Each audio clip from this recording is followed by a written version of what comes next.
Hello everyone, কি অবস্থা সবার? Welcome to the second part of Malaysia blog. চুপ থাকো, এত সাজলে হবে? ফালতু খাইতে চলো না, করতে পুরো পাগল পাগল লাগতেছে। একতলা না, সকাল 8টা বাজে ঘুম থেকে উঠে চলে গেছি জয়া জিসাপুর রুমে। যে দেখি জয়া আমার জন্য ওয়েট করতে করতে রেডি হয় স্টার্ট করছে। পরে ওকে এই অর্ধেক রেডি অবস্থায় নিয়ে চলে গেছি ব্রেকফাস্ট করতে। বলছে যে এসে রেডি হয়েও, কারণ আমিও রেডি হই নাই, এসে তারপর রেডি হব। ব্রেকফাস্টে ফার্স্টে অনেক কিছু নিছিলাম ট্রাই করার জন্য যে কোনটা কেমন, কিন্তু সসেজ বাদে আসলে কিছুই ভালো লাগে নাই। দেন ওই যে আমি আমার ব্রেড অ্যান্ড বাটার নিয়ে আসছি। আর ফেসের অবস্থা দেখো, ঘুম থেকে উঠে ফ্রেশ হয়ে কি ভয়াবহ অবস্থা ফেসের। এখনই একটা ম্যাজিক দেখবা তোমরা। বিফোর অ্যান্ড আফটার, রেডি হওয়ার আগের কি অবস্থা, রেডি হওয়ার পরের কি অবস্থা। রেডি হয়ে আমি প্রথমে একটা সিম কিনছি। সিম কিনে হচ্ছে রওনা দিয়ে দিছি পেনাং হিলের উদ্দেশ্যে। এটা হচ্ছে আমাদের অফিস থেকে প্ল্যানিং করা ছিল যে পেনাং হিলে ঘুরতে নিয়ে যাবে, ওখান থেকে হচ্ছে আরও 2-3টা জায়গা এক্সপ্লোর করাবে। পেনাং হিলে নামার পরই এত রোদ ছিল, লিটারেলি পুড়ে যাইতেছিলাম। আমরা দৌড় দিয়ে গিয়ে আগে হচ্ছে এই ক্যাপগুলো কিনলাম, বিকজ রোদে তাকাইতে পারতেছিলাম না, সানগ্লাস দিয়ে পোষাইতেছিল না, মানে খুবই ভয়াবহ অবস্থা ছিল। অ্যান্ড আমরা লিটারেলি সবাই এই হেডগুলা কিনছি। এরপর আমরা আমাদের টিকিট হাতে পেয়ে গিয়েছি। আমাদের ট্যুর গাইডরা অলরেডি টিকিট কিনে ফেলেছিল, অ্যান্ড ওটা নিয়ে আমরা ডিরেক্ট লাইনে দাঁড়ায় গেছি। আর লাইনও ছিল ভাই ভয়াবহ লেভেলের লম্বা। ও মাই গড,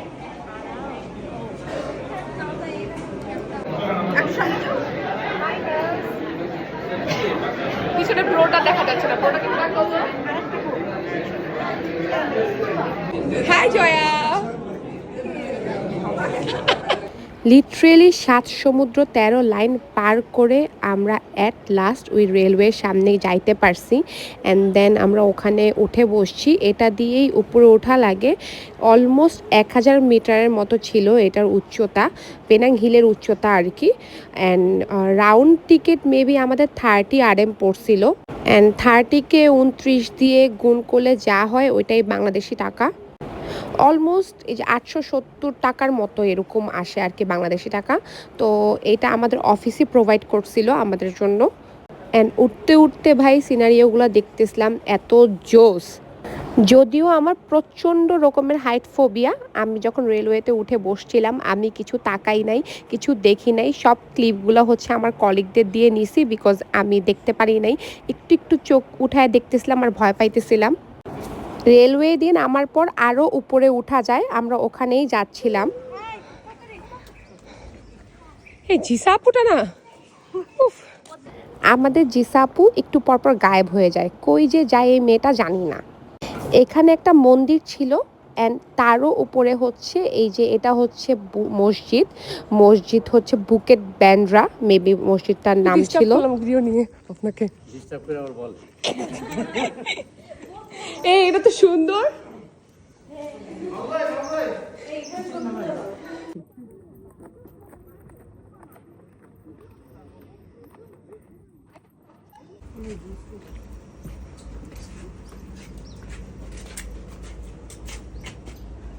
এটা প্রাইস কত? How much is this?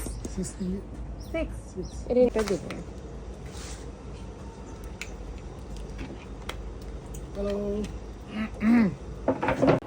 ভাই হিলের উপর এত গরম ছিল যে আইসক্রিম খাওয়াটা মাস্ট। আমাদের গলা টলা শুকায় কাঠ হয়ে যাচ্ছিল, আমরা এক্সপেক্টই করি নাই এত গরম পড়বে। আইসক্রিম খেতে খেতে আমরা ডিরেক্ট চলে যাচ্ছিলাম রেলওয়ের দিকে, বিকজ আমরা হচ্ছে ব্যাক করে আরও 2-3 জায়গায় যাব। দ্যাটস ওয়াই হচ্ছে যত তাড়াতাড়ি এখান থেকে মুভ করা যায়। জানি অনেক টাইট স্কেডিউল ছিল, কিন্তু কিছু করার নাই। অফিসের ছোট্ট একটা ট্রিপ ছিল, এর মধ্যেই আবার পেনাং কুয়ালালামপুর 2 জায়গায় ছিলাম। তো এই কারণে হচ্ছে যত রাশ করা যায় আর কি।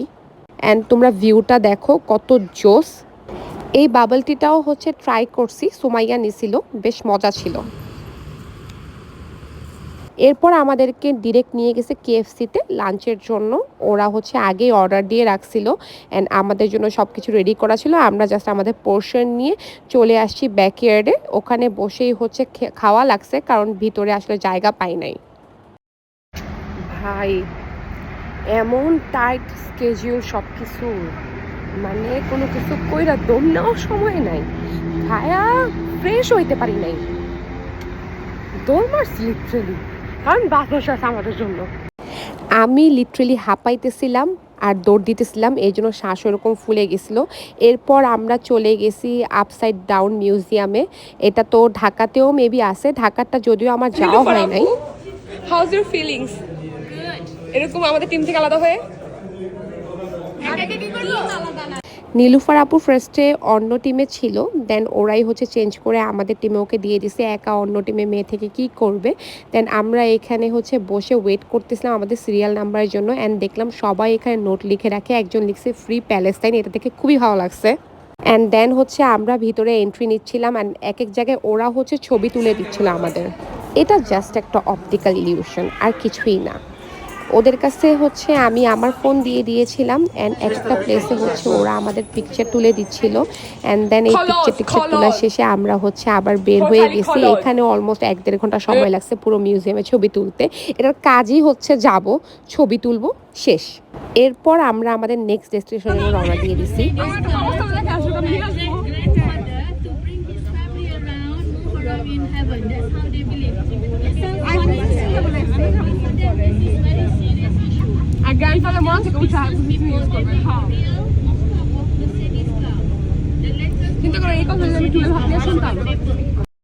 এই ক্লিপগুলো নিতে নিতে আমি যে কখন ঘুমায় গেছি আমি নিজেও জানি না। মাঝখানে তারা সবাই একটা ফ্লোটিং মসজিদে নামছিল, কিন্তু তখন আমি বেভর ঘুম।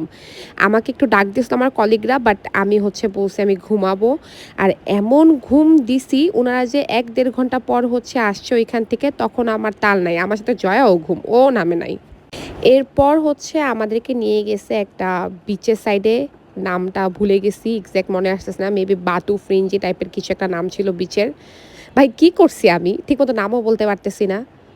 আমি তো ভাই ঘুরছি ফিরছি খাইছি, মানে ভিডিও মাঝে মধ্যে মন চাইলে নিছি, না মন চাইলে নেই, জাস্ট এনজয় করছি। ও হ্যাঁ, আর হচ্ছে অনেকগুলা ছবি তুলছি নিজের, খুবই অ্যাস্থেটিক।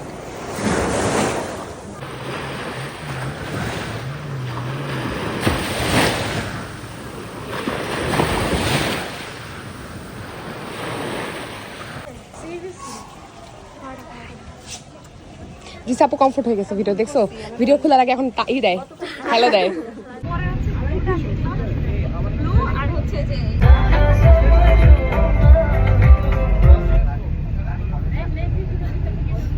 হ্যালো আপুস।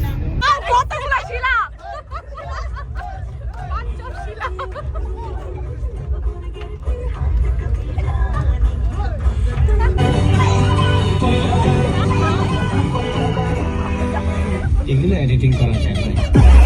বাসের মধ্যে সেই লেভেলের নাচানাচি ফালাফালি করে আমাদেরকে নিয়ে গেছে আবার সেই আগের প্লেসে ডিনার করার জন্য। এখন আর অন্য কোনো জায়গায় যাইতে ইচ্ছা করতেছিল না, খাইতে। ভাবছি যেখানে নিয়ে যেতেছে ওখানেই খেয়ে চুপচাপ রুমে যাই। কিন্তু খাওয়ার পর কি মনে হইলো যে না থাক, আসছি ঘুরতে আর একটা ঘুম তো দিছি, তাহলে একটু ঘোরাঘুরি করি। তো ওইখানে কাছাকাছি আরেকটা বিচ ছিল, তো ওখানে গিয়ে আমরা বসছি। ডিনার করার পরই আসলে সবাই বিচ্ছিন্ন হয়ে গিয়েছিল, জাস্ট আমরা আমাদের ফুল টিম নিয়ে, মানে এই 7-8 জন আর কি, ওই জায়গায় গেছি অ্যান্ড বসে বসে ওয়েদার অ্যান্ড এনভায়রনমেন্ট এনজয় করতেছিলাম।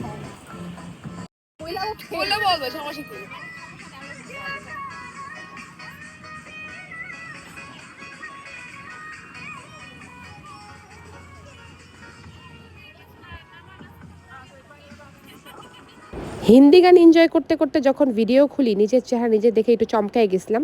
তারপরও কেন জানি ভালো লাগতেছিল, তাই তোমাদের সাথে এই ক্লিপটা দিলাম। দেওয়ার ইচ্ছা ছিল না, তাও দিলাম। এরপর রিদওয়ান ভাইয়া জানি কই থেকে খুঁজে চা নিয়ে আসছে, অ্যান্ড চা দেখে লিটারেলি কেন্দে দিয়েছি সবাই আমরা। এরপর তরমুজ খেতে খেতে দেখলাম ওখানে ওরা ফুট মাসাজ দিচ্ছে, অ্যান্ড একটা ফুট মাসাজ নিলাম 30 মিনিটসের, অ্যান্ড সারাদিনের পেইন রিলিভ হয়ে গেছে। আজকে এই পর্যন্তই, দেখা হবে নেক্সট ব্লগে। আল্লাহ হাফেজ।